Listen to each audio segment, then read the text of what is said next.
Mga bagay na sana na-realize mo ng mas maaga sa buhay. Una, wala sa material na bagay ang totoong happiness. May mga taong nasa kanila na ang lahat.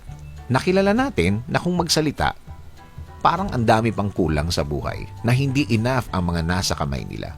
Alam mong malaki ang kita, ang bahay, may mga sasakyan, pero malungkot pa din. Dapat sa time na yon nalaman mo na hindi material things ang totoong makakapagpasaya sa iyo sa buhay na ito.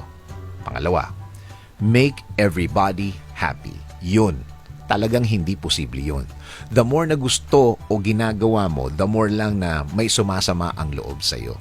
Na hindi mo kayang i-please ang lahat ng tao sa paligid mo. Meron at merong sasama ang loob sa iyo. Kahit ano pa ang gawin mo. Ang importante naman talaga sa lahat, ang sasabihin ng Diyos sa mga ginagawa mo. Pangatlo, hindi mo madadala sa langit yan.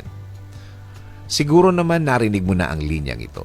Siguro naman pamilyar ka sa phrase na ito na kung tutusin, totoo, dahil sa last breath mo sa buhay na ito, ang relasyon mo sa Diyos ang importante sa lahat. Isunod ko na dito ang relasyon mo sa mga nagmamahal ng totoo sa iyo. Pang-apat, nobody's perfect. Tama, si Pekto lang ang perpekto.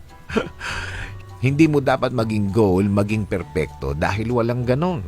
Ang gawin mo na lang ay mas mabuting tao palagi. Make yourself a better version of you every day. Ika nga, mas gumawa ng tama, mas maging mabuting tao. Panglima, action speaks louder than words. Tama, kung may gusto kang ituro sa tao sa paligid mo, maging ikaw ito. Gawin mo dahil dyan kanila mas pakikinggan. Dyan kanila mas susundan. Ang mga ginagawa mo ang makikita nila. Pagod na rin kasi ang mundong ito sa maraming salita. Pang-anim, may talent kang bigay ng Diyos.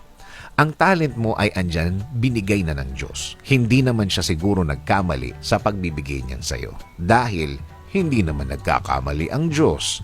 Ang point ko, i-enrich mo yan dahil malaki ang pakinabang niyan.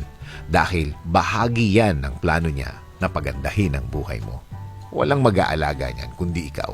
Sa iyo binigay yan, nasa puso mo na yan. Sabi nga sa Proverbs 3:5-6, trust in the Lord with all your heart and do not lean on your own understanding. In all your ways, acknowledge Him and He will make straight your paths.